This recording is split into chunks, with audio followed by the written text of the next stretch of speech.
On va commencer ça, 7h30, c'est ce qui était dit. Alors, je vous rappelle que mon aide-mémoire est en diffusion directe, alors vous pouvez le suivre, pas besoin d'ouvrir le simulateur pour le moment, là. C'est vraiment, bienvenue à tous. D'abord, c'est vraiment une session d'information au vol sous contrôle aérien. C'est pas une formation comme telle parce que c'est plus strict, mettons. C'est pas une pratique, mais il n'est pas dit qu'on n'en fera pas une vraie pratique là, de vol sous contrôle aérien sur le serveur Discord, là, puis avec 2020. Mais pour le moment, c'est des informations en vrac que je vais donner comme ça, dans la mesure de mes connaissances. Puis, alors, c'est pas de la formation.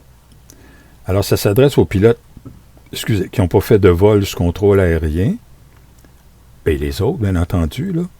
Mais surtout pour eux, parce que je vais vraiment partir de la base, puis je vais essayer de m'en tenir à la base. Alors d'abord, on va avoir un peu de théorie, et après, on aura une période de questions.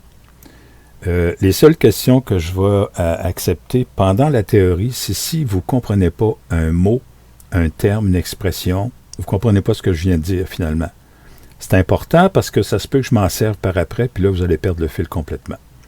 Alors l'important, c'est comprendre et non retenir parce qu'il y en a trop. Puis vous allez retenir au fur et à mesure. Puis moi je travaille en informatique, je suis programmeur, j'ai jamais vraiment retenu, mais ce que j'ai retenu, c'est comment aller chercher l'information. C'est ça qui est important.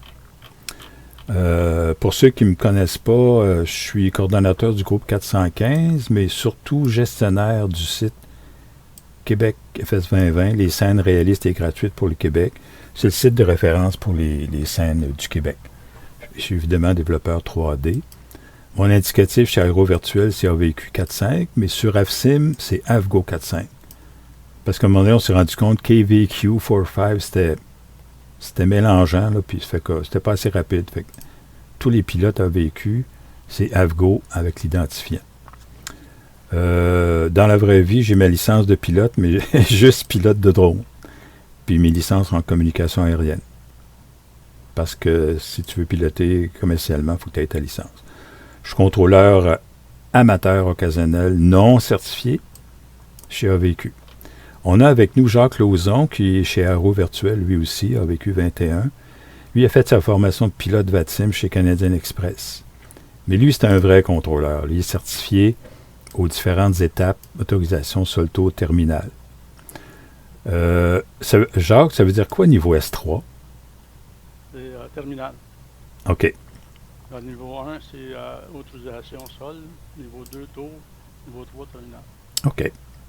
Et ensuite, C1, c'est centre. OK. Bon. On va essayer de m'en rappeler. Puis, il contrôle occasionnellement chez AVQ, là, quand on fait nos vols réseau. Alors, on a un vrai contrôleur, on a un pas vrai, puis dans la réalité... Un vrai contrôleur sur VATSIM. Oui, sur VATSIM. Oui. Mais, gars, Okay. à la limite, là. Dans la réalité, on comprend que tout pilote qui contacte un contrôleur, il a sa licence. Ça veut dire qu'il maîtrise tous les aspects du vol sous contrôle aérien. Fait que le contrôleur s'attend à ce qu'il soit capable de communiquer, qu'il connaisse sa navigation, son appareil, Mais dans le virtuel, on n'a pas de licence. Ça n'existe pas de pilote. Oui. Donc... Il y en a quand même. Oui, ça existe. Ça existe, Jean-Pierre. Oui, mais pilote virtuel. Oui. Ouais, mais ça existe où? Oui, tu vois. Ben là, faut que tu ailles t'inscrire à un des groupes Ah oui, OK. virtuels. OK. Puis là, ben, pour avoir ta certification sur VATSIM comme pilote. OK. Oh, attends un peu. Bon. Garde ça en mémoire, je vais le rajouter dans mon document.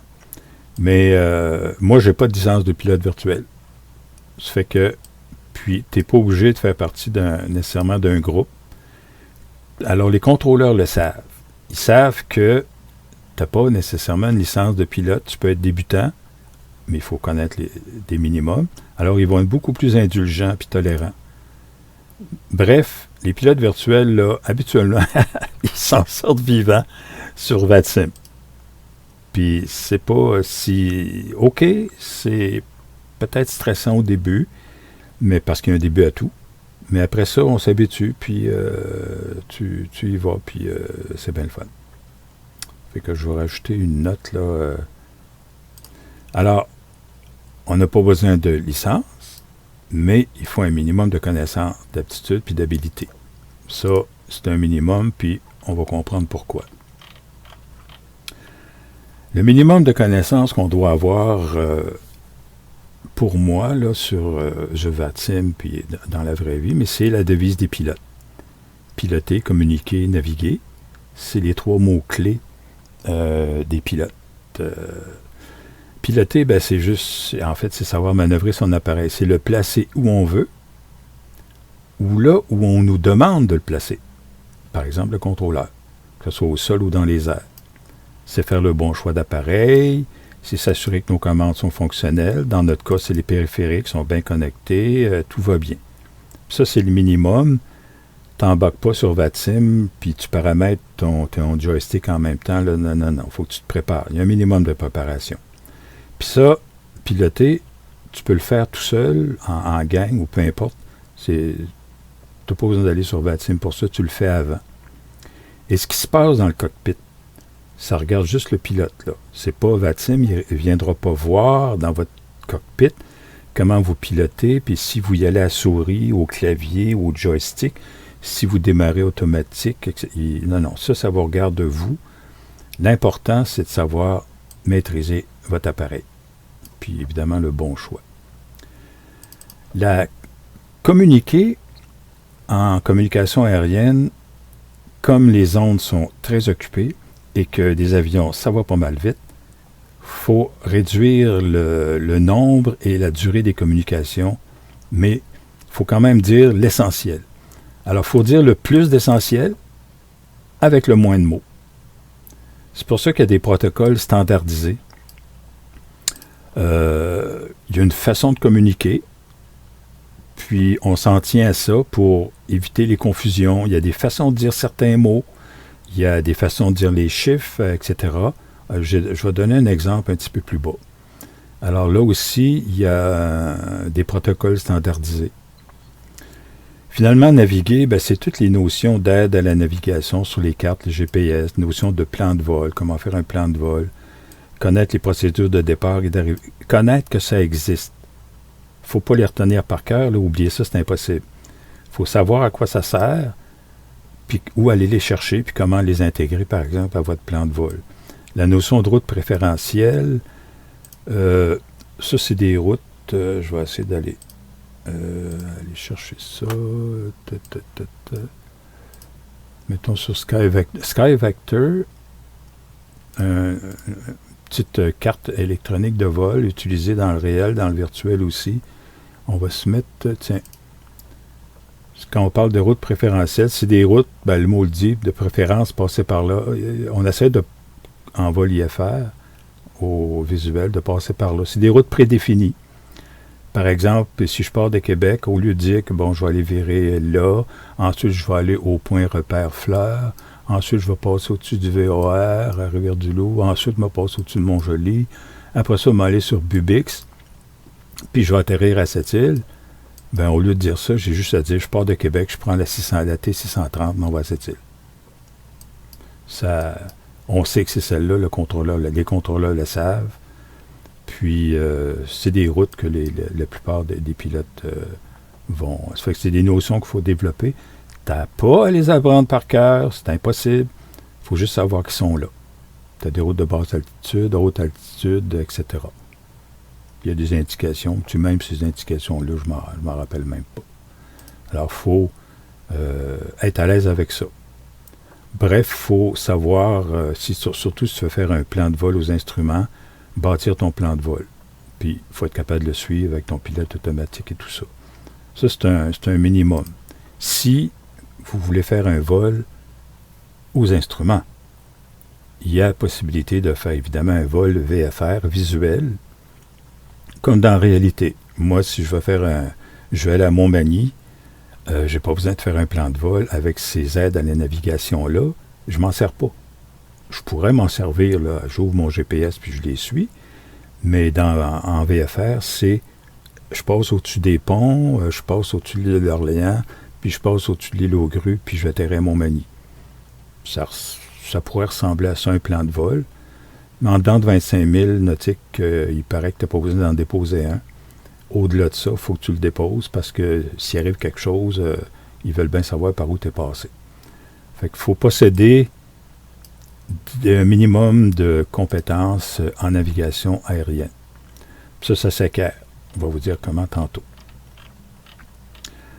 Pour se préparer à un vol, mettons, sur VATSIM, il y a des étapes. Premièrement, il faut s'inscrire. J'ai trouvé un site intéressant que je vais vous montrer. C'est myflyaway.com.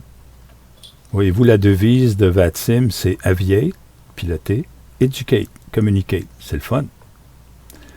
Alors, pour débuter, il y a toutes les procédures, là, comment s'inscrire, il y a un centre de formation.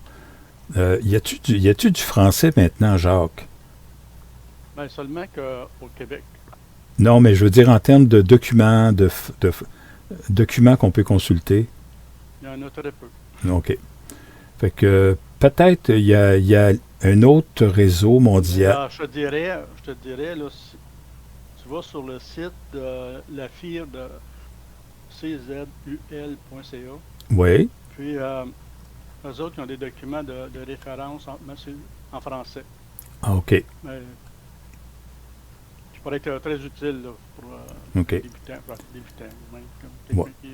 On apprend toujours. On apprend toujours.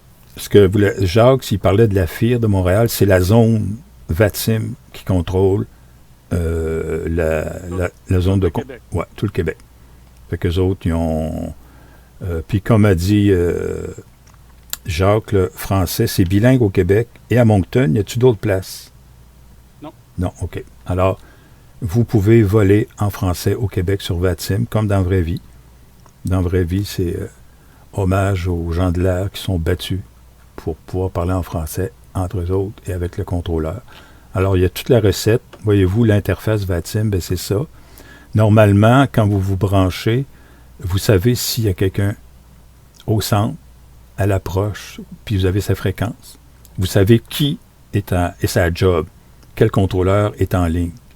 Alors, si vous êtes à Québec, puis il y a un contrôleur à Québec, vous communiquez avec lui si le centre est en ligne. Je vais expliquer les étapes tantôt.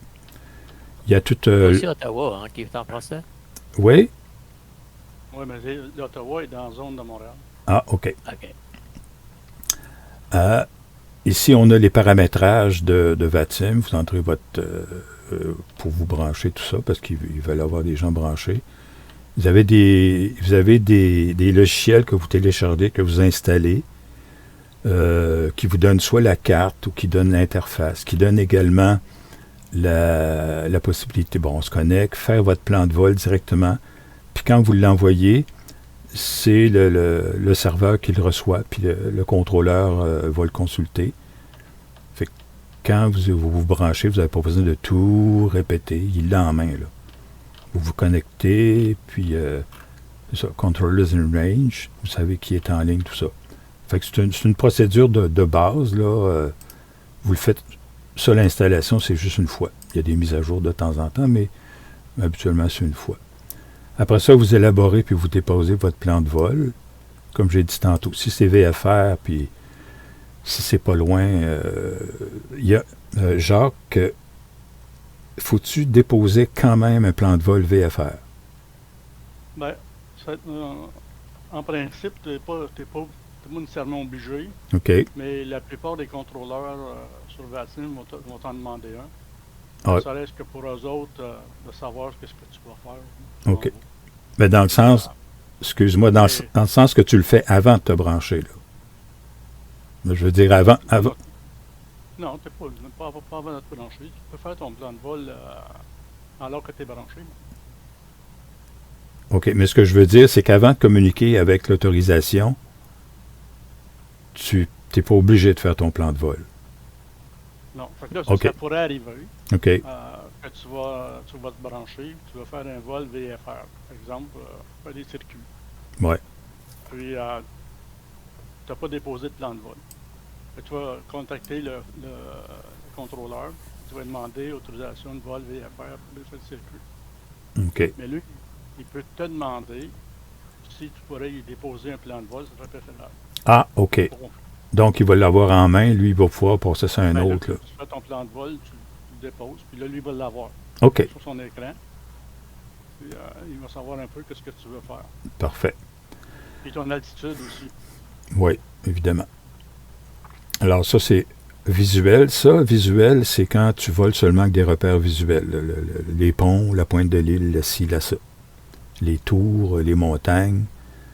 C'est le mot le dit. Aux instruments, ben là, c'est une autre affaire. Aux instruments, habituellement, c'est pour des vols plus longs ou des avions plus gros. Alors, il faut avoir des notions de comme j'ai dit tantôt, de route préférentielle, les procédures de départ et d'arrivée. Parce que, rappelez-vous que le principe, c'est toujours de raccourcir l'information. Alors, la procédure de départ, plutôt que le contrôleur vous dise, tu vas décoller, tu vas passer par là, passer par là, puis passer par là, ils ont établi des procédures de départ standardisées. Et quand le contrôleur te dit, ça va être un départ, mettons, Québec 6, toi, tu dois savoir Québec 6, ça veut dire quoi? Ça veut dire que tu passes par là, puis par là, puis par là. Tous les pilotes vont passer, Québec 6 vont prendre exactement le même départ. Les arrivées, c'est la même affaire. Fait qu'au lieu de tout détailler par où tu dois passer, il dit, prends telle route, telle arrivée, puis tu regardes sur ta carte. Fait que la communication est réduite, et puis c'est comme plus précis. Après ça, ton plan de vol est déposé. Évidemment, tu vérifies tes paramètres d'avion. C'est pas le temps d'expérimenter un nouveau joystick. Idéalement, je dis ça, moi c'est personnel, il faut que tu sois à l'aise avec ton avion et qu'il soit bien paramétré. Après ça, tu peux te brancher. Évidemment, jamais sur une voie de circulation, sur un stationnement libre, puis jamais sur une piste. Parce que, moi, je vole toujours en désactivant la détection de crash, mais si je me branche sur un stationnement qui n'est pas libre, puis que l'autre ne l'a pas débranché, il n'aime pas ça. J'ai une petite notion aussi à rajouter, avant de faire ton plan de vol. Il existe dans la vraie vie ce qu'on appelle un système d'information automatique. Ils appellent ça LATIS. C'est toujours pour réduire les communications avec le contrôleur, pour y en enlever sur le dos. C'est un système qui donne des informations comme la piste en service, la pression barométrique, la visibilité. Sur VATSIM, je vais en montrer un qui est...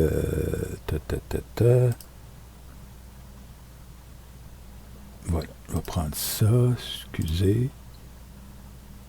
ETIS en anglais, ETIS en français. Je vais m'en servir pour introduire un autre petit point. C'est un système...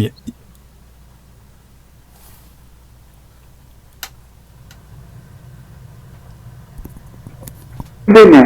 Opération d'atterrissage et attente à l'écart en vigueur. Distance disponible piste 2K 5400 pieds. Piste 2 3800 pieds. Avisé à TC lors du contact initial si incapable de rester à l'écart. Informez à TC que vous avez information Sierra.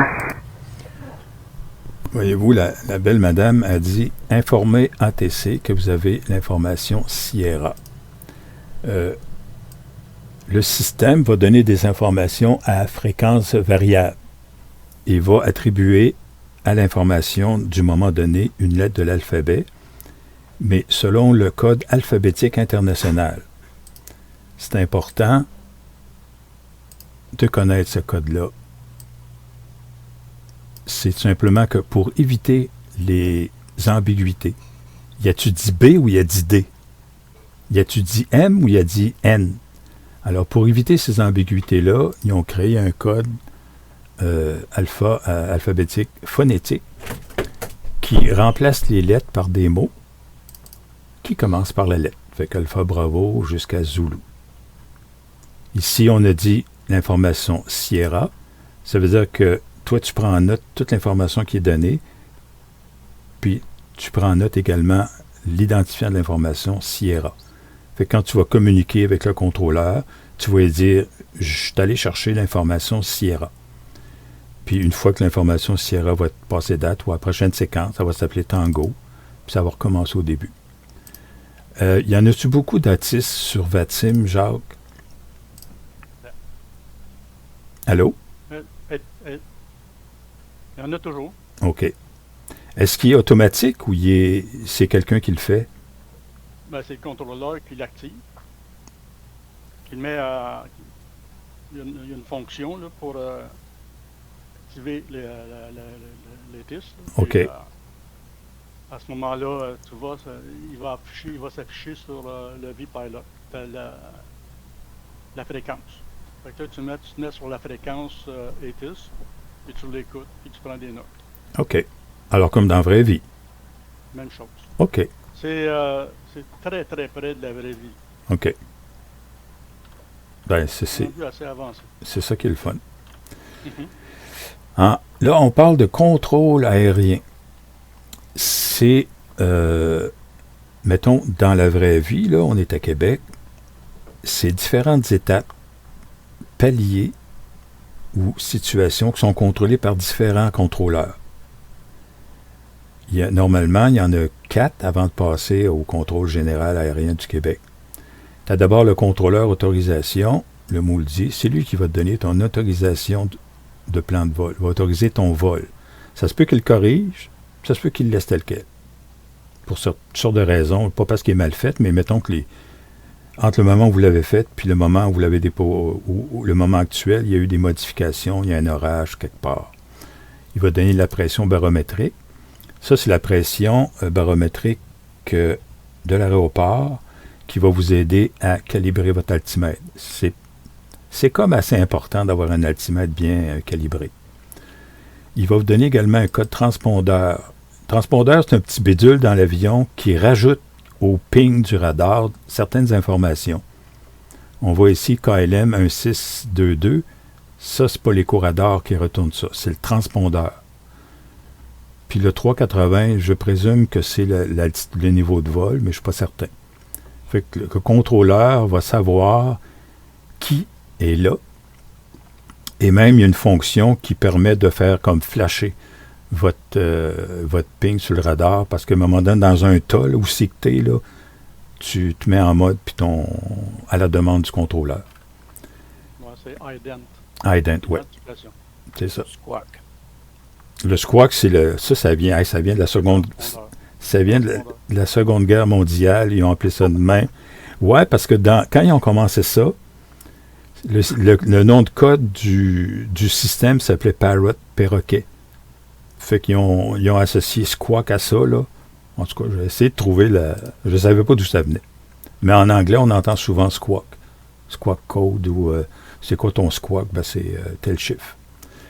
Quand il va vous avoir donné l'autorisation, toutes vos données, tout est beau, il va vous dire « communique avec le sol » quand tu vas être prêt à circuler. Tu ne peux pas bouger avant. Le sol, évidemment, contrôle la circulation au sol, le tablier, ce qu'on appelle la rampe en anglais, les voies de circulation, les taxiways en anglais. Puis, une fois que vous êtes rendu près de la piste, ou même avant, le contrôleur sol va vous dire « contact tour à telle fréquence ». Sur VATSIM, j'ai oublié de le dire, les fréquences, c'est la radio de l'avion. Quand on dit que ça colle le réalisme, là, c'est comme dans la vraie vie. C'est pas un canal Discord, là. C'est les fréquences de l'avion. Alors, rendu à ce qu'on appelle à l'écart de la piste, sur le bord de la piste, pas sur le bord, mais on va dire à l'arrêt, vous contrôlez la tour, puis vous dites, bon, ben, je suis à l'écart de la piste. Fait que lui, il gère toute la circulation sur les pistes. Il donne l'autorisation de décollage ou d'atterrissage. Il va vous donner le vent parce que c'est la meilleure place pour le donner. Et après ça, il va vous dire à l'envol, contactez le terminal. Dans ce cas-ci, ça va être les départs. Fait que vous vous envolez, vous contactez le terminal. Il va vous guider jusqu'à la sortie de la zone de contrôle de l'aéroport. pour un vol VFR, si vous demandez un suivi radar, il va vous suivre. Il va vous... Puis rendu en dehors de la zone contrôlée de l'aéroport, ça peut être 10, 20 000, vous allez passer au contrôle centre, comme on l'a dit tantôt, qui contrôle tout l'espace aérien du Québec, sauf les zones contrôlées. Ça, c'est dans la vraie vie, là. Grosso modo, là, je résume. Mais sur VATSIM, il ne faut pas s'attendre à avoir 4 contrôleurs à Québec. Moi, j'ai jamais vu ça. Ben, pour les fois, je me suis branché. Des fois, il y en a un. Des fois, il n'y en a pas. Quand il y en a un, il va jouer tous les rôles à Québec. Quand il n'y en a pas, ben, c'est le contrôleur centre qui va jouer ce rôle-là. Et Jacques, est-ce qu'il va donner toutes les mêmes informations que les contrôleurs qu'il remplace? Il va donner l'autorisation, il va donner le sol, le taux, puis terminal, après ça, centre. OK, il va donner, ça va être la même séquence puis les mêmes informations qu'il va donner. Oui. OK. Parce que lui, normalement, il vous a... vous autres, vous nous voyez au sol. Oui. OK. Alors, puis quand tu es dans un aéroport contrôlé, exemple, Montréal, Québec, Saint-Hubert, Ottawa, mais à Trois-Rivières, c'est pas un aéroport contrôlé. OK. Là, je ne me lancerai pas dans ces détails-là. Ouais. Mais, oui, le contrôleur voit le pilote, l'avion OK. à l'aéroport. Fait que dès qu'on est branché, bien branché, il nous voit tout. Fait que vous voyez, c'est une... Ouais, même dans un aéroport non contrôlé, mais il ne contrôlera pas. OK. Alors, on voit que c'est une séquence. Sur VATSIM, ben, ça peut être simplifié s'il y a moins de contrôleurs. Puis si vous vous branchez, par exemple, actuellement, où c'est que... Ah, il y a un logiciel qui s'appelle VATSPY. On voit... Voyons, maudit, c'est Python à l'envers. Oui, c'est ça. Je suis pas habitué. Alors, faut pas que je fasse ça. Bouton droit. Ouais. On voit que les zones contrôlées, il y a Toronto, il y a Boston, il y a Cleveland. Ça, c'est un bon exemple. Si tu l'agrandis, le moteur expliqué. Tu vois, j'agrandis où? Ben, la fenêtre, là. Toronto, on prend juste Toronto, exemple. OK. Pas trop. Ouais, OK. C'est à Toronto, là. Oui. En bleu, là, ça, c'est le centre. OK. Toronto Center. Le vert avec le cercle, ça, c'est le terminal. Le terminal ou le départ. Eux autres, Toronto, ça doit être départ arrivé. Oui, c'est approche de départure. Ensuite, plus bas, là, le petit vert, là, c'est un G, je pense que c'est un G ground. Oui, la tour. Ensuite, Ben, t'as les trois. Et après ça, ça c'est Etus. Ouais. OK. Ça, c'est ce qui se passe actuellement. Puis les flèches rouges, 4, là, c'est 4 avions qui vont décoller, puis un qui vient d'atterrir. OK. C'est arrivé. Ici. C'est arrivé. OK. Là, ici, il y en a un en vol. C'est ça. Puis, maudit bouton. Et lui, le contrôleur de Toronto, si Montréal n'est pas ouvert, ben, on entend qu'il va contrôler Ottawa. Ah, OK, parce qu'il est juste ici, Ottawa. Il est à la limite. Ça. OK. Mais dans la vraie vie, est-ce que Montréal contrôle Ottawa? Ça devrait. OK. Dans la vraie vie, ça devrait être ça. OK. Alors, les avions en vol ici. Mais on peut les avoir aussi sur Little Navmap, en se branchant dans les options, voler en réseau, tu te branches sur VATSIM. Ça, j'ai pas besoin d'être connecté là, à VATSIM. C'est Little Navmap qui fait la collection. Il va juste chercher l'information. Tu peux pas interférer, mais tu peux voir. Ça fait que tu as tous les pilotes VATSIM en ligne présentement aux États-Unis. En Europe, c'est plus tranquille parce que là, il est rendu 2 heures du matin. Mais puis là, c'est-tu relativement tranquille, Jacques? De ce qu'on voit sur la carte Little Navmap? Ouais, ben c'est normal. Vois-tu, là, ce que tu vois le plus de concentration d'avions, c'est Boston. Ouais, Puis, si tu montes un peu Montréal, tu vas voir qu'il n'y en a pas gros. Il y très en a, tranquille. mais OK. il n'y en a pas tant que ça. Ouais, il y en a un qui a fait qu'on n'a pas. Ah, Air Canada ici. Puis si tu vas voir, c'est Ah, donné. ben là, t'es aux États-Unis. Ouais, Là, dans la zone de Boston. ouais. Puis tu as toutes les Lui, il informations. traverse, Ouais. il s'en va probablement, je sais pas où. Et il s'en Faudrait va. le voir Il sur s'en, il s'en- Batspire. il s'en va à Toronto. Bon, J'ai son c'est plan ça. de vol. Ah, OK. Alors, Ça va. fait en consultant, ça vous donne une idée. Il y a le plan de vol déposé, il y a d'autres informations. Tu as même le nom, c'est Lucas Madden. Il arrive de CYH d'Halifax? C'est HZ? Ouais. Oui. Ah, il arrive d'Halifax, OK. Fait que son plan de vol est là avec les points. Il a pris la route Q806. Mais là, il n'est pas dessus, à moins qu'il soit sur une route. En tout cas. Mais les informations sont là. Ça fait que ça peut vous donner facilement des informations qui est en ligne. Ben là, c'est trop, là. On va en enlever un petit peu. Bon.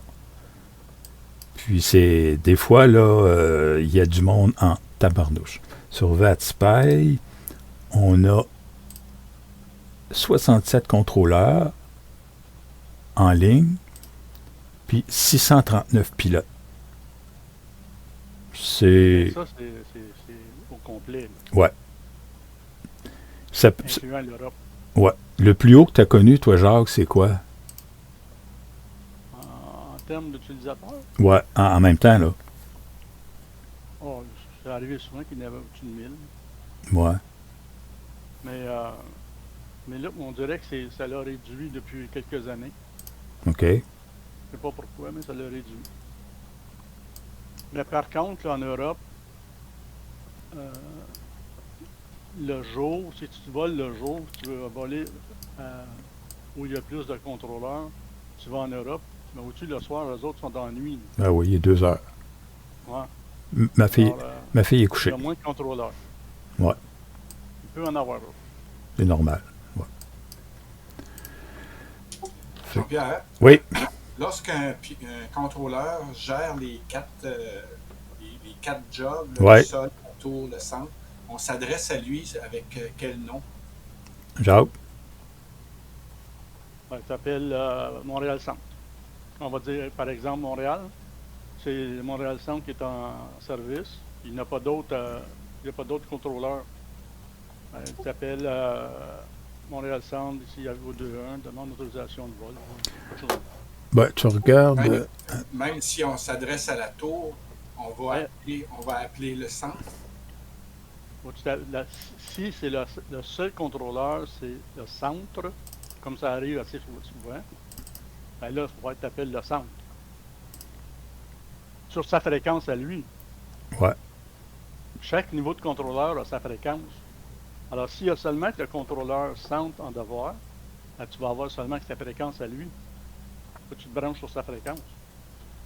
OK. Fait qu'on se branche sur sa fréquence, mais on y parle comme s'il était le sol ou la tour. Non. Non. Ça s'appelle Montréal Centre. Non, j'ai perdu. Ah, ben là, un exemple, là, tu déposes ton plan de vol, puis tu veux le faire approuver. Le seul contrôleur qui est là, c'est le centre. Ça, tu vas appeler Montréal Centre, Argo 2.1, prêt à copier va l'IFR pour Halifax. OK, parfait. Et C'est puis là, clair. il va te répondre, il va te donner l'autorisation. Après ça, ben, il va suivre toutes les séquences après là. Il va te dire, ben, rappelle-moi quand tu vas mettre à circuler. Quand tu vas être à circuler, tu vas décoller. Il va dire, rappelle-moi quand tu vas être à décoller. Et ça, c'est la même chose. Disons qu'il y a seulement que le contrôleur terminal à Montréal, par exemple. Ah, ben, c'est lui que tu vas appeler pour faire approuver ton plan de vol, le circuler et décoller. Excellent, c'est bien clair. OK. Dans l'information, le MyFlyAway, je pourrais donner le lien. Ben, je vais le donner, là. Quand on se branche, ici, on voit les fréquences. C'est ici qu'on voit ça, hein, Jacques? Ouais, tu as les fréquences là, OK. tu as les fréquences aussi sur VatSpy. Ah, Mais OK. moi, ma suggestion, c'est que ouvrez VATSPY OK. aussi. Contrôleur. Là, vous allez voir tout de suite c'est qui le contrôleur où vous êtes. OK. Fait que si c'est tout en bleu puis il y a seulement lui, ben, tu vas pointer ta souris dessus, il va te donner la fréquence. Ah, voilà. Il va dire c'est qui. S'il y a un contrôleur sol, et tu les as toutes. Là, au moins, tu vas savoir c'est qui. Puis après ça, sur ton vPilot, tu vas avoir les fréquences. Ah, Fait que OK. tu peux avoir les fréquences du contrôleur proche. Là. Ouais. Tu vas avoir les fréquences contrôleurs, tous les contrôleurs à Toronto, le contrôleur à Boston, puis en bas de Boston, en bas de Toronto, je ne sais plus c'est quel, c'est Philadelphie, moi c'est C'est Cleveland. Cleveland. Bon. Fait que c'est ça. Ouais. Fait que c'est bon d'avoir VATSPY pour voir où sont les contrôleurs. OK. À la fin du vol, si vous atterrissez à un autre aéroport contrôlé, ben, ça va être la séquence inverse. Vous allez quitter le centre pour communiquer avec terminal, ensuite la tour, le sol, puis là, l'autorisation, vous n'avez plus besoin, c'est fini. C'est le sol qui ferme le plan de vol? Oui. OK. Au retour. Un exemple, là, en communication aérienne, là, il y a de la théorie, puis d'un exemple à l'autre, là, c'est pas dit exactement de la même manière, mais ça donne un exemple de communication, mettons avec le contrôleur autorisation. La première fois que vous communiquez avec, d'abord, c'est à qui vous vous adressez. Vous êtes sur sa fréquence. Qui vous êtes, dans quoi vous êtes, habituellement d'un avion, à où est-ce que vous êtes dans un stationnement, avec l'information Delta, c'est l'information de Lattice que vous avez enregistrée, que vous avez notée, pour une autorisation VFR vers Montmagny. Ça peut être plus court que ça, tu peux laisser tomber le bonjour, mais c'est pas gentil. Autorisation Québec à GO45, c'est 972, stationnement 24, information Delta, autorisation VFR pour Montmagny. C'est, mettons que vous vous branchez, là, puis il y a juste un contrôleur, puis il n'y a pas d'autres pilotes. On peut prendre le temps d'en rajouter un petit peu, puis dire bonjour, puis dire merci. C'est apprécié. Autorisation Québec va vous répondre à vos 4-5. Autorisez un vol VFR pour Montmagny. Il va vous donner l'altimètre en vigueur à ce moment-là, 2996. Il ne dira pas 2996. Quand il y a des chiffres, on les sépare. Il va vous donner également le code transpondeur 1254. Ben, il peut vous donner le code qu'il voudra bien vous donner. Là. Il y a des... je pense que les VFR sont en bas de telle fréquence, puis en haut d'une autre fréquence, c'est ça. Puis, oui. C'est pas vrai tout le temps, là, mais à certains endroits, c'est 1-2, 1200 en montant. OK. Puis nous autres, à Halifax, dans la zone de Moncton, on donnait un code transpondeur sans tenir compte du 1-2. OK. OK. Mais ça donne un code, ça prend un code transpondeur pour que le contrôleur puisse te voir sur l'écran. OK. Alors, il vous a donné, Québec, le contrôleur vous a donné des informations. Il faut répéter ces informations-là, parce qu'elles sont quand même importantes, l'altimètre, pour avoir la bonne altitude, puis le transpondeur pour qu'il vous voie. Alors, et l'autorisation. Tout ce qui est autorisé, il faut le répéter. Alors, autoriser un vol VFR pour Montmagny, j'ai mon autorisation, l'altimètre, et je signe un GO45. Il va vous dire quelque chose comme, bon, c'est correct, relecture correcte, t'as bien compris, j'ai compris que t'avais compris. Alors, c'est plate, on n'a plus rien à se dire. Appelez le sol sur 125 décimal 75. C'est la fréquence sol. Ben, ça peut être une autre, là. Et puis, encore une fois, on sépare les chiffres, décimal. Il y en a qui disent unité, mais je pense que c'est surtout en France. On peut dire unité. Comme en anglais, il y en a qui disent unit. Et puis en anglais, il y en a qui disent niner aussi, parce que nine, ça peut se confondre avec un autre mot. Ça fait que niner, niner, 6. Et je rappelle le sol sur 125 décimal 75 lorsque je suis prêt à circuler. Non, c'est ça, c'est lui qui me dit ça, je confirme. Et je confirme que j'ai bien la bonne fréquence, parce que si je mets ça sur 1,25 décimal 7,85, le sol ne répondra jamais, il n'est pas là. Il est à 7,5.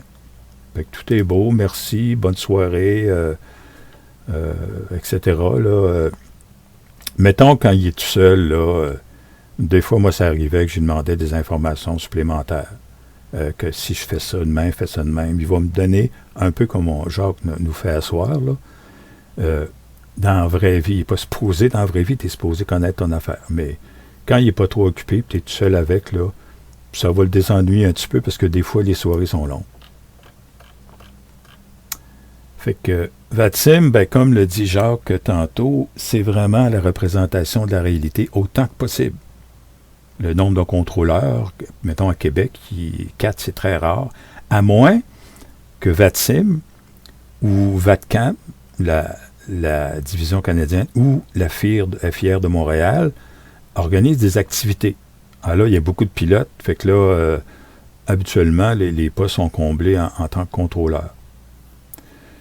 Alors, je vous l'ai dit tantôt, les contrôleurs sont plus indulgents et tolérants.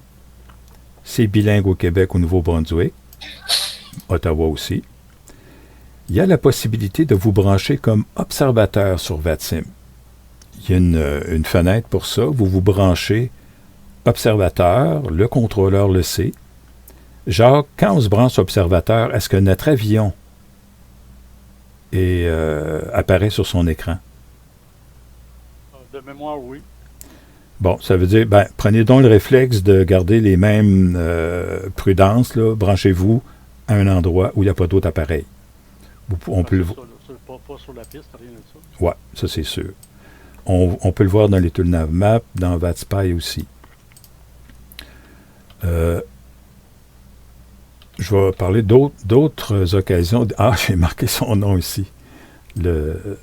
Des occasions d'initiation, là, d'information. Ben, il y a des vidéos, puis ça donne bien. Moi, aujourd'hui, je suis tombé sur... ça fait 2 fois que je vois ces vidéos-là.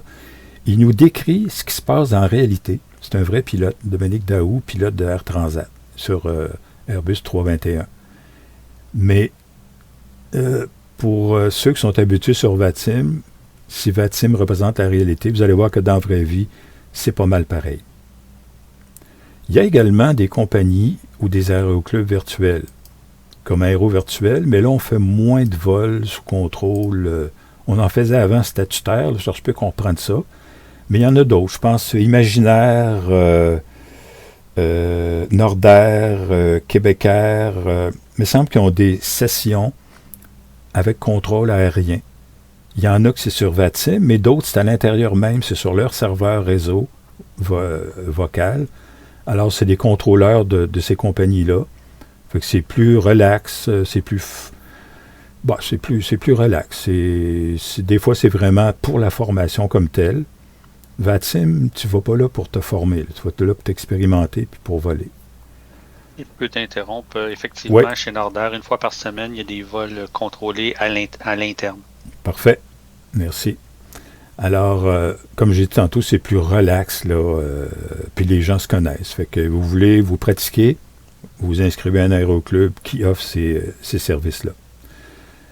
L'ATC de FS 2020, la fonction contrôle aérien d'FS 2020, il y a des légères différences, mais dans l'ensemble, vous faites un plan de vol, vous le déposez, puis l'ATC de 2020 va prendre en considération ce plan de vol-là, il va vous guider. C'est pas parfait, il y en a qui chialent, nanana, mais au moins, vous allez voir les étapes. Vous allez commencer par sur 2020, il y a des contrôleurs partout, mais c'est tout en intelligence artificielle. Vous allez commencer par l'autorisation, puis après ça, il va vous passer au sol avec la fréquence, mais vous n'avez pas besoin de synthétiser dans l'appareil, vous cliquez sur le OK, j'ai fait ça. Et également, vous allez voir qu'est-ce qu'il faut répéter. Et absolument, on répète tout, parce que ce qui est dit, c'est l'essentiel. Puis, en communication aussi, l'essentiel, là, c'est pas de dire, bon, ben là, j'arrive à tel endroit, puis là, je vais virer à gauche. Non. Il y a une procédure, c'est une façon. L'autre occasion, ben, c'est observateur dans VATSIM. Puis, une autre occasion plus tard, s'il y a une demande, je pourrais organiser une possibilité de vol sous contrôle aérien. Là, tout le monde va se brancher sur 2020. On prendra un canal dans le Discord et je simulerai, ou si Jacques est disponible, ou un autre contrôleur, ou un autre vrai contrôleur, ben, on simulera une session, et puis ça sera vraiment de la formation, là. Inquiétez-vous pas, on va vous le dire si c'est pas correct, mais encore une fois, ça va être plus relax. Puis s'il y a une demande, là, on fera ça, là, par la suite. Alors, merci de votre écoute. Puis, allez-y avec... Juste pour compléter Oui. un peu. Oui. Quand les premières fois, là, quand vous débutez sur VATSIM, ce qui est bon, d'indiquer dans la partie remarque de V-Pilot que vous êtes nouveau pilote sur VATSIM. Ah, c'est vrai. Là, le contrôleur va en tenir compte, puis il va être plus tolérant, puis il va être plus porté à vous aider. Oui. Très bonne remarque, je l'avais pas... je l'avais fait une fois. Mais, moi, je suis pas régulier sur... je sais pas si vous connaissez le pilote vulgaire. Moi, je suis plus le pilote vulgarisateur, mais surtout le pilote relax. Pour pas dire le pilote paresseux. Je fais tout en automatique, sauf le vol, là. Puis sur VATSIM, j'étais surtout VFR. Puis VFR, quand il n'y a aucun contrôleur au Québec, ben, il y a personne à communiquer, là. Mais les gens qui sont habitués de voler sur VATSIM se branchent quand même parce qu'ils vont cumuler leurs heures de vol. Fait que, au début, je le répète, c'est un peu intimidant, oui, mais si tu es bien préparé, puis comme Jacques l'a dit, t'indiques que tu débutes, puis en plus, les contrôleurs sont tolérants, t'en sors vivant. Ouais. Puis même si tu voles, tu fais un vol IFR, bon, on va dire le jour, puis il n'y a pas de contrôleur, là, ni à Montréal, ni à Toronto, puis tu t'en vas à Winnipeg. OK. Exemple. Oui. Là, tu fais comme s'il y en avait un, là, tu déposes ton plan de vol, la même chose. Puis là, tu peux pas communiquer avec personne. Quand tu t'embarques la fréquence Unicom qui est 122 décimal 8. Puis là, tu peux te parler pour communiquer entre les pilotes dans la même zone. Puis je pense que de mémoire, le rayon il est bon jusqu'à 15 000 nautiques. OK. Pour pouvoir se parler et s'entendre. Disons que tu es à Montréal puis tu veux faire un vol à Toronto. Tu déposes ton plan de vol. Puis après ça, tu es prêt à circuler. Ben, tu le dis, là, tu le dis sur la fréquence Unicom que Avgo 21 à Barrière, tel numéro circule pour la piste 06 via le taxiway, etc. OK, autrement dit... Ça, tu fais la même chose quand tu décolles, puis la même chose en vol. OK. Tu donnes des informations cruciales. Ben oui, parce que là, il y en a peut-être qui sont déjà en vol, qui s'en viennent, qui vont atterrir. Ouais. Il y en a peut-être d'autres pilotes qui sont là, puis eux autres aussi, ils sont prêts à circuler. Au lieu de créer des accidents, puis chacun dit à l'autre ce qu'on va faire. Ben, il y a un bon exemple de ça. Il y a une vidéo, c'est qu'un avion se présente en VFR, ben, je suppose. Un petit avion se présente, puis il est en finale, puis il y en a un autre qui se présente au-dessus. Il l'a pas vu. Puis les deux se rentrent dedans. Flac. Fait que normalement, dans les... je ne sais pas c'est quoi la limite. Certains aéroports, certaines zones ont des fréquences obligatoires. Tu rentres dans une zone d'aéroport non contrôlée, tu dois syntoniser une fréquence particulière. Est-ce que ça marche aussi sur VATSIM ou tu t'en tiens à l'Unicom? C'est la fréquence Unicom. OK. 1, 2, 2, décimal 8. Quand il n'y a pas de contrôleur, OK. ou si le contrôleur, tu t'en vas faire un vol VFR, et puis tu n'as pas besoin d'être suivi, le contrôleur va te dire de passer la fréquence 1, 2, 2, décimal 8, puis tu continues. OK. Puis, ça, c'est un vol VFR. Un vol IFR, la même chose. Si le contrôleur, on va dire que le contrôleur centre termine son service, puis tu t'en vas, tu traverses la zone de Toronto, puis il n'y a pas de contrôleur, ben, il va dire aux pilotes qui s'en vont par là que son service se termine dans X minutes et de passer sur la fréquence Unicom 122 décimètres. Ben ça, c'est un bon exemple. Chez AVQ, on fait des vols réseau en moyen courrier et on communique toujours comme ça, par Unicom. On donne nos intentions, je vais circuler par ta. J'embarque sa piste, je prends position, je décolle, puis je monte à tel niveau.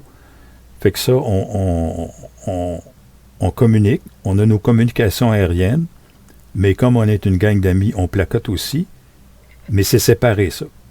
Dès qu'il y a un pilote qui veut communiquer une communication aérienne, il ne nous dit pas fermez vos yeux, mais il nous dit break, break, break. On se la ferme, il passe sa communication et on reprend le placotage. Sur VATSIM, il n'y a pas de placotage. C'est juste des communications à moins, comme j'ai dit tantôt, que le contrôleur n'est pas trop occupé, vous êtes seul avec, vous voulez... mais ça va être des questions relatives au contrôle, au vol. Là. Fait que ça aussi, dans les aéroclubs virtuels, voyez-vous, nous, on n'a pas de contrôle comme tel, mais on se parle en Unicom. Mais là, on se parle sur notre canal Discord. Mais c'est le même principe. Indiquer les manœuvres qu'on fait ou qu'on veut faire de manière à aviser les autres pilotes. C'est important. Fait qu'encore une fois, c'est la même affaire dans la vraie vie. Quand, dans la vraie vie, mettons, tu arrives à Forestville. Ben, tu vas communiquer avec la fréquence de l'aéroport, même s'il n'y a pas de contrôleur. C'est la fréquence que tu dois synthétiser dans un tel rayon ou sur Unicom.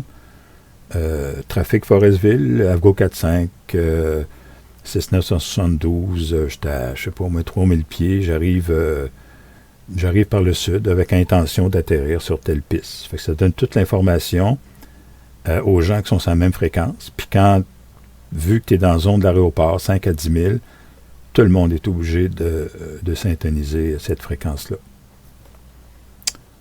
Fait que on va continuer avec les questions. S'il y a d'autres questions, gênez-vous pas. Moi, j'ai une question. Toutes ces fréquences-là, 122.8. Oui. Et puis, ça, on sélectionne ça sur notre avion, dans notre radio, là. Exact. C'est le beau. Quelque chose que tu sélectionnes sur vPilot, là. Ah, bon, oui, c'est... Ah, ben, un peu peut-être. Non, Non. tu passes dans ton radio. Non, tu le mets dans ton avion. OK. Tu mets la fréquence 122 décimètres 8. Puis elle va apparaître sur vPilot. OK. Oui, c'est vrai. OK. Comme toutes les fréquences? Oui. Tour, centre, OK. Oui. Parfait. Ben, en fait, normalement, tu as deux radios, tu communiques avec celui de gauche, puis tu prépares celui de droite. Tout ce que tu as à faire, c'est de transférer. Clac. Puis, s'il y a plusieurs contrôleurs, là. Puis les fréquences, tu les as, comme on a dit tantôt, tu sais qui est en ligne. Fait que tu sais à quoi te préparer. Si vous voulez poser des questions, n'oubliez pas qu'il faut activer votre micro. Sinon, on ne vous entendra pas. J'aurais une question concernant, moi je suis débutant, si tu es branché sur VATSIMS en fait, est-ce que c'est dans le simulateur, tu vois seulement les gens qui sont sur VATSIMS ou tu continues de voir tout ce qu'il y avait dans le simulateur avant en fait d'utilisateur? Si tu es branché sur un réseau, c'est ceux du réseau que tu vas voir. Puis, idéalement, il faut que tu désactives tes avions AI. Sinon, Okay. tu vas voir plein d'avions AI qui ont franchement pas d'affaires là. Ça fait confondant aussi. Là. OK. Fait qu'en te branchant sur le réseau VATSIM, c'est vraiment juste les utilisateurs VATSIM que tu vas voir. Normalement. Le contrôleur, ça va permettre de contrôler juste ces avions-là, en fait. Là. Ah non, ça c'est sûr que le contrôleur ne contrôle que les avions qui sont branchés sur VATSIM. Mais Parfait. je me demande, on utilisait Jacques un autre logiciel de branchement réseau FFS2Play. Je pense qu'on peut voler avec les deux, mais c'est pas recommandé pas en tout là. OK. C'est Parfait, merci. un réseau à la fois, c'est bien assez. Ouais. Faudrait juste que tu désactiverais ton réseau multiplayer de VATSIM. Ah, tu veux dire voler avec Vatim et FS doublé. Ouais, ça se peut-tu? Non, tu peux pas faire ça. Ben, c'est pas bon de le faire, je le sais, là, mais... Je pense pas que tu puisses le faire. Non. OK, parfait. Tant mieux. Je pense pas, je l'ai jamais essayé, remarque. Mais... OK. Puis, évidemment, le... Oh, là, je sais pas pour 2020, par exemple, mais est-ce qu'il faut, comme vient de dire, je sais pas qui, débrancher notre multijoueur? Je pense que oui, à ce moment-là. Ben, je pense que tu peux le faire en le laissant activer, mais ça serait conseillé de les activer parce que sinon tu vas te confondre avec les joueurs multiplayer puis le trafic Ouais, de Vatim. ouais, effectivement. Tu sauras pas qui est qui, puis tu vois un avion circuler, puis là, tu sais plus, y est-tu Vatim, y est-tu pas Vatim, y a-tu compris quelque chose? Ou... Je pense que c'est mieux, c'est plus sage. En passant, ça me fait penser, les étiquettes de vol, là, ça vous regarde vous. Ça regarde personne d'autre. Là, c'est une autre affaire qui vous regarde. Vous gérez ça dans votre cockpit comme vous voulez. Moi, j'aimais jamais, mais fait que je reconnais jamais personne. Mais c'est pas grave.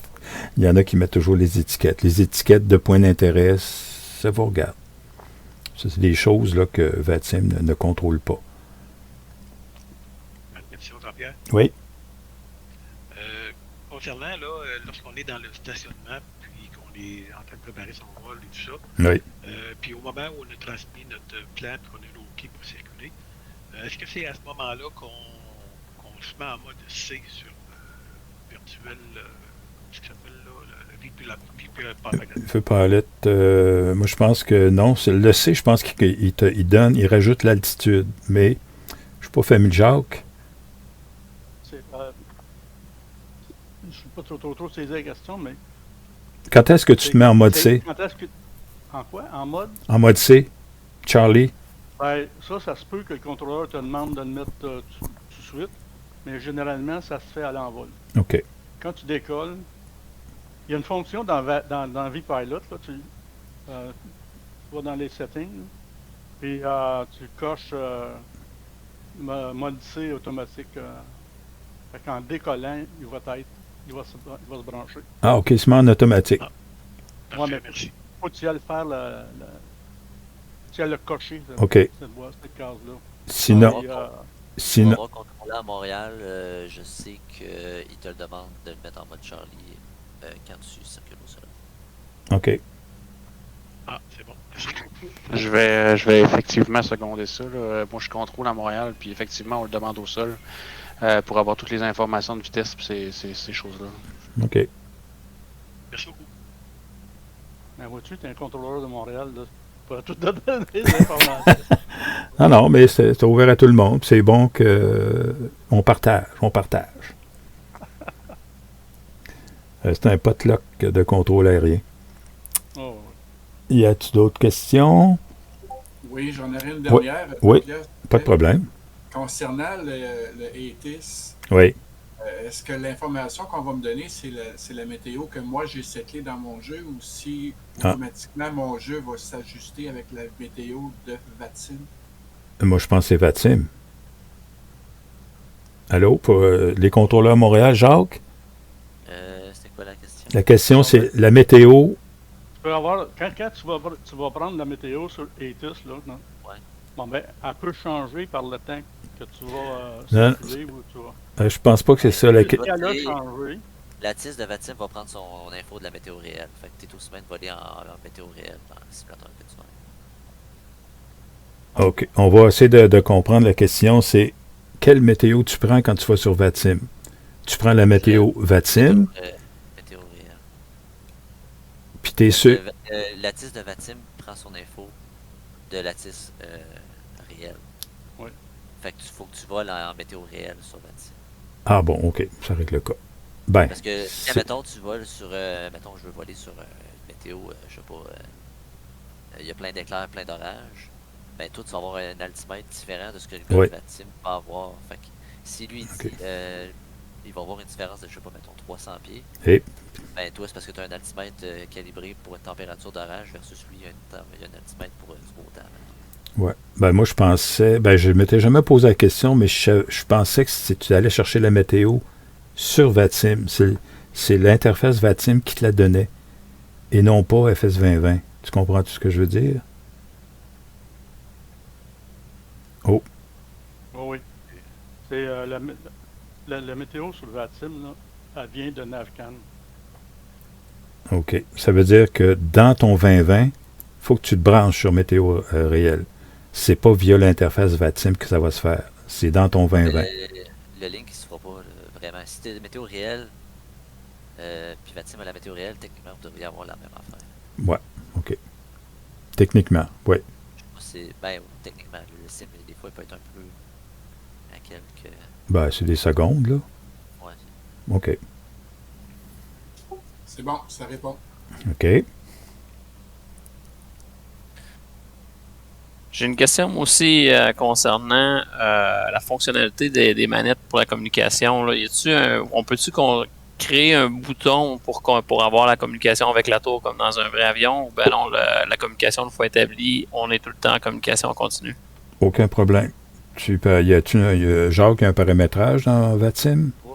D'ailleurs, il faut que tu le paramètres. C'est soit que quand tu vas configurer ton VATSIM, ton vPilot, ben, tu vas être obligé de faire une configuration pour les communications. Soit que tu vas être... normalement, sur le clavier, ça va être la touche Alt, ou tu peux configurer un bouton sur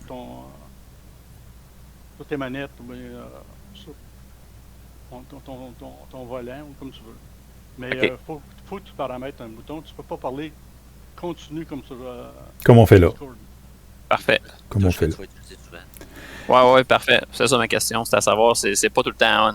Tu peux mettre de quoi. Non. Sinon, ben là, parce qu'il y en a beaucoup qui volent sur VATSIM, puis en même temps, mettons, sont branchés sur Discord, puis ils se parlent entre eux autres.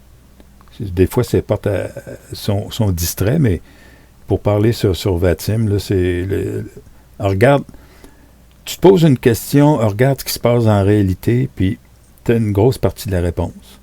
OK, super. Parce qu'en réalité, mettons, les pilotes, ils pèsent pas sur le piton pour parler entre eux autres, mais pour parler à la tour, oui. Exact. Oui. Parfait. OK. Non, ça ferait de la cacophonie comme le débat. Tu l'écoutes ça en même temps? Oui, c'est bon ça. On est en train de manquer non, je l'écoute pas, mais c'est lui de la semaine passée. Ouais. Il y a 2 semaines, m'a suivi. C'est ça. Non, parce que la cacophonie, c'est beau d'un débat, mais pas dans les airs. Ça a vraiment pas ça. Que ce soit dans le virtuel ou dans le réel. De toute façon, si t'es mal préparé, il y en a là, qui sont là pour aller foutre le bordel, mais ils se font flac, bonjour la visite. On n'a pas besoin de toi. Mais habituellement, les gens se préparent bien. Mais c'est pas d'être un expert en partant, là, mais tu vas faire du vélo, surtout que tes pneus sont soufflés. Tu vas faire du ski de fond, ben, mets le bon fort. Prépare-toi comme du monde, puis tu vas pouvoir jouir de ton loisir. C'est comme en toute chose. Il faut bien se préparer. Et, bon, mais moi, j'avais quelques références à vous suggérer, si ça peut vous intéresser. C'est des liens? Ouais. Tu pourrais... Pour le plan de vol... Ah oui. Un plan de vol IFR. Là. Oui. Moi, j'utilise simbrief.com. C'est très, très bien. L'autre aussi qui est excellent, c'est flightplan.com. C'est fltplan.com. Ah, mais ça, c'est pour les vrais aussi, là. C'est pour les vrais pilotes. Oui, mais tu t'en sers aussi. Ouais. Moi, je m'en sers pour faire mes vols VFR. OK. Puis l'avantage de celui-là, c'est que tu as les cartes des aéroports, les approches, tout ça. Là. Oui. Puis il y a une application que tu peux mettre sur ta tablette en même temps. C'est FLT Plan Go. Là, tu mets ça sur ta tablette, puis disons que tu vas avoir toutes les cartes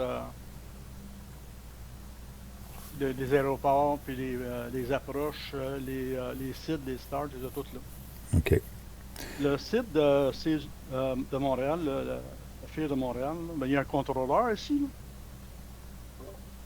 Je suis allé sur leur site aujourd'hui, tu peux aller chercher toutes les cartes. Les cartes de l'aéroport dans la FIR de Montréal. Puis les approches, si je comprends bien. Effectivement, sur le site de la FIR, toutes les informations sont là, même les routes préférentielles entre différents aéroports, là, tout est là. C'est ça. C'est important parce que 2020, par exemple, moi je pense au taxiway, aux voies de circulation, là, il n'est pas dedans pantoute, là, dans plusieurs aéroports. Peut-être la mise à jour Canada va régler, mais si vous n'êtes pas capable de savoir est où la voie de circulation alpha, ben peut-être que le contrôleur va vous guider, vire à gauche, vire à droite, mais normalement, c'est pas ça. Fait que sur la FIR de Montréal, ben il y a la carte de l'aéroport. Ah, la voie de circulation alpha est là. Fait que t'as à suivre. Parce que 2020, les informations, des fois, les informations de l'aéroport, là, ils l'ont pas pantoute. Ça arrive qu'ils l'ont, mais pas toujours.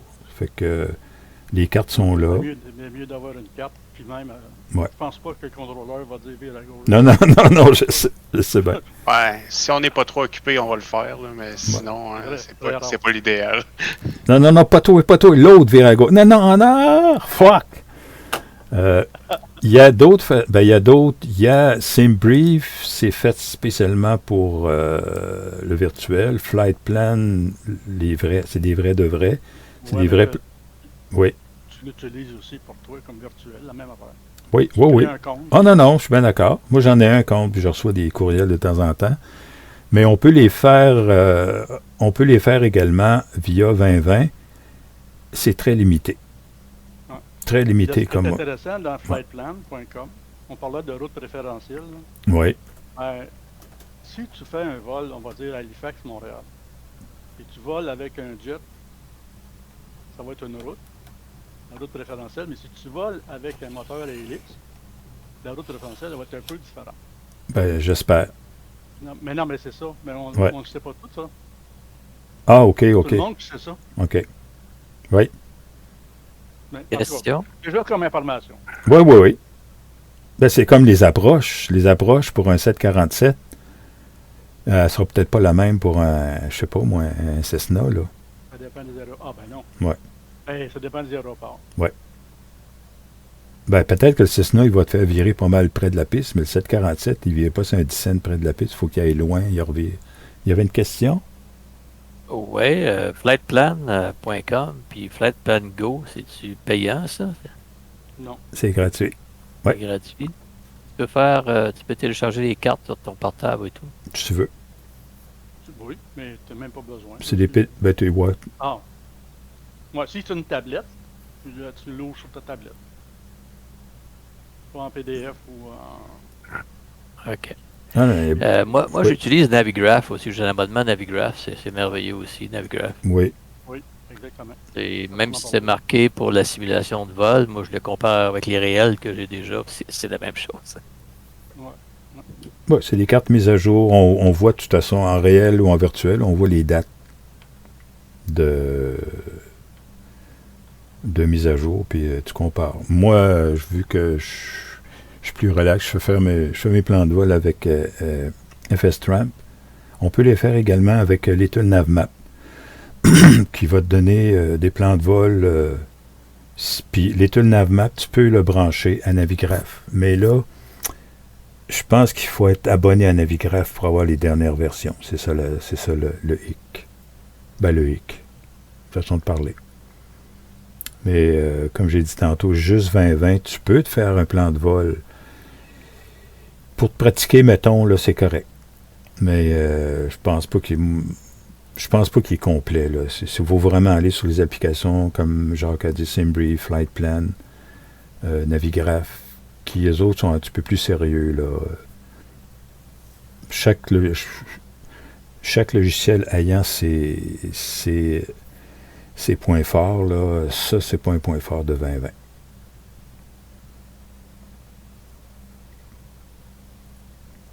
En passant, bon, il y a on parle de plan de vol, mais ces logiciels-là vont vous le fournir tout cru dans le bec, que vous pouvez le modifier. Vous pouvez le faire à mitaine aussi, si ça vous tente, par toutes sortes d'applications, mais aussi par l'ordinateur de bord. C'est un art. Mais ça dépend des goûts. Là. Il y en a qui font ça tout à mitaine de A à Z. C'est leur plaisir. On n'a pas à commenter ça. Autre question? J'ai un complément d'information sur une question qui a été posée tout à l'heure. Oui. Concernant le transpondeur, le mode C, effectivement, là, ce qui a été dit, c'est vrai, là, c'est que le mode C, c'est pour l'altitude.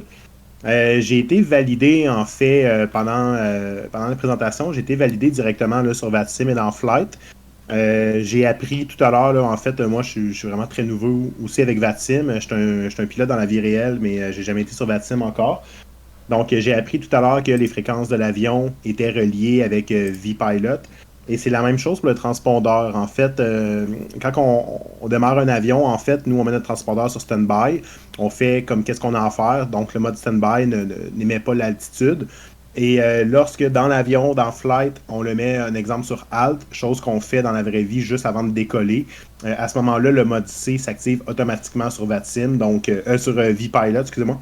Donc, ils sont reliés ensemble. Alors, c'est le fun de savoir que, tantôt, on parlait là, de l'activer ou non. Donc, on peut tout simplement, sur le transpondeur, le mettre sur Alt pour activer le mode C. Là. OK. Ah, génial. Ouais. Ben, c'est encore une fois, regardez dans la vraie vie, puis c'est ça, les fréquences, ben, comme les fréquences navigation, les radios navigation, ça se fait dans l'avion. Des fois, tu as certaines applications qui vont le faire pour vous. Mais je parlais d'FSTram tantôt. FSTram va syntoniser mes fréquences radio si je veux, etc. Mais il ne syntonisera jamais l'ILS. Il faut que j'aille le faire dans le FMS du A320. Alors, il y a des fonctions qui sont gérées par d'autres systèmes, mais d'autres. Fait que plus qu'on sait manipuler les pitons dans notre avion, mieux que c'est. Morale de l'histoire. Autre question.